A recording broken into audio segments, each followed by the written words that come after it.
Hi అండి. ఈరోజు మీకు మునగాకు పొడి చెప్తాను. ఈ మునగాకు పొడి దేనికంటే షుగర్ ఉన్న వాళ్ళకి, చిన్నపిల్లలకి అందరికీ అనమాట. నడుము నొప్పికి, బ్యాక్ పెయిన్కి, ఎక్కువ షుగర్ అది ఉంటే షుగర్ కంట్రోల్లోకి వస్తుంది. ఇది తింటే ఇలా చెట్టు నుంచి ఆకులు ఇలా తీసుకుని వచ్చేసి ఇది ఇలాగా తీయాలన్నమాట. తీసి శుభ్రం కడిగేసి ఎండలో ఎండబెట్టాలి. ఎండలో ఎండబెట్టిన తర్వాత ఇది ఇలా ఎండుతుంది.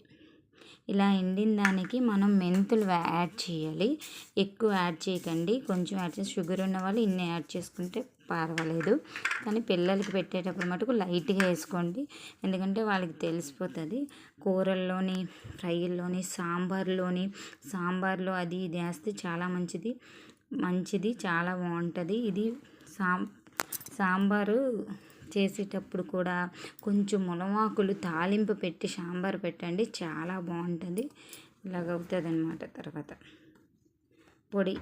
పొడిలా అయిన తర్వాత మీరు ఏం చేస్తారంటే ఇది జల్లించేసి ఒక బాక్స్లో చేసుకోండి. స్టోర్ చేసుకున్నారనుకోండి, ఎన్ని రోజులైనా ఉంటుంది, ఎంతైనా వాడుకోవచ్చు. మనకి అన్ని పొడులతో ఇది ఒక పొడి అనమాట.